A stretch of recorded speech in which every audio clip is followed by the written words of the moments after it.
हरे कृष्णा कृष्णा कृष्णा हरे हरे, हरे राम राम राम हरे हरे। हम एक कलि युग में कैसे भगवान के साथ में साक्षात्कार कर सकते, भगवान की संगति कर सकते, भगवान कैसे पा सकते। ये कलि युग में है, भगवान को तो हम डायरेक्ट मनुष्य बुद्धि से मनुष्य ये में, ये कलि युग कोई भी युग हो, किसी युग में कोई ऐसे प्रयास करे कि भगवान प्राप्ति नहीं होता है, कि भगवान साक्षात्कार नहीं पाता है। तपस्या, व्रत, उपवास, जप कितना आदि करने के बाद में कई भाग्यवान व्यक्ति होता है, उसको भगवान की साक्षात्कार मिलता है। कि भगवान की लीला जो भगवान करते तभी कोई भगवान धरती पर लीला करते तो साक्षात्कार हो। किंतु कलि युग में भगवान की उपस्थिति, भगवान की उपस्थिति कैसा हम प्राप्ति कर सकते हैं कलि युग में लोगों को, ये शास्त्र में इसके बारे में वर्णन किया गया। भगवान जो अपनी धाम को गए, श्रीमद् भागवती प्रथम स्कंद में कहा गया, जो अपने धाम में गए द्वापर युग के अंत में भगवान अपने धाम को वापस ही जा रहे हैं, तभी साधु मुनि लोगों भगवान कैसे अपने धाम को, धर्म कैसा टेकेगा। भगवान अपने धाम को चला गए, पुण्य धर्म तो पुण्य है तो नुकसान, भगवान जाने के बाद में फिर नुकसान हो जाए, कैसा पुण्य भगवान की उपस्थिति संसार को कैसा मिलेगा, प्राप्ति कैसा होगा, भगवत उपाधि। उसमें कहा गया भागवत की प्रथम से भागवत ही भगवान के भाव में अवतार है, वाणी की अवतार। और वाणी के अवतार होने के नाते भगवान की स्वरूप मान करके श्रीमद् भागवत को यदि नित्य प्रतिदिन कोई अध्ययन करता है, उनकी श्रवण करता है, वो भागवत के माध्यम से भगवान को साक्षात्कार कर सकता है। श्रीमद् भागवत वाणी रूप में भगवान विराजमान है, केवल वाणी रूप में नहीं, भगवान अपना भक्तों के रूप में विराजमान भी है।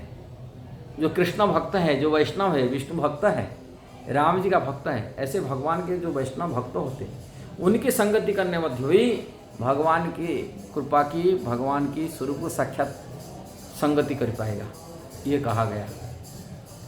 ग्रंथ भागवत एक व्यक्ति भागवत जो भगवान के महान भक्त होते हैं, वो महान भक्तों के अंदर में कौन सा भक्तों की संगति करने से हमारा कल्याण हो सकता है।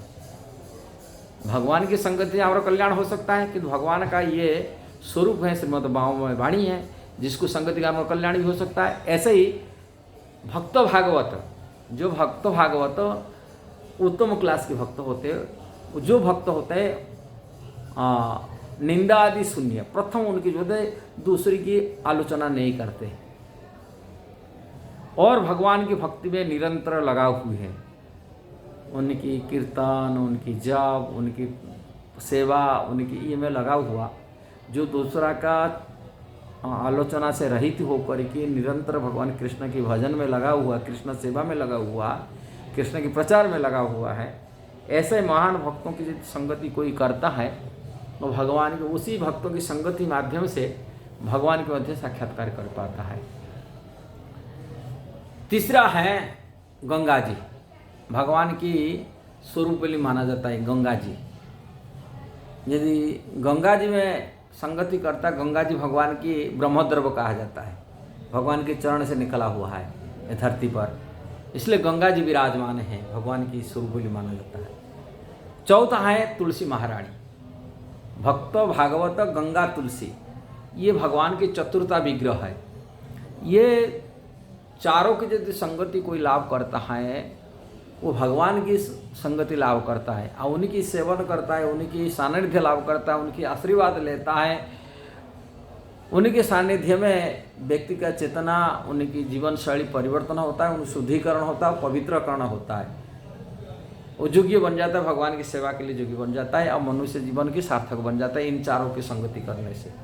इसलिए चारों ही भगवान का स्वरूप मान करके ये धरती पर कलि युग में भगवान की साक्षात्कार कर पाता है, भगवान को प्राप्ति कर लेता है, ये मनुष्य जीवन सार्थक बना देता है, भगवान धाम को जा पाता है, भगवान नित्य परिकर बन जाता है चारों की संगति माध्यम से।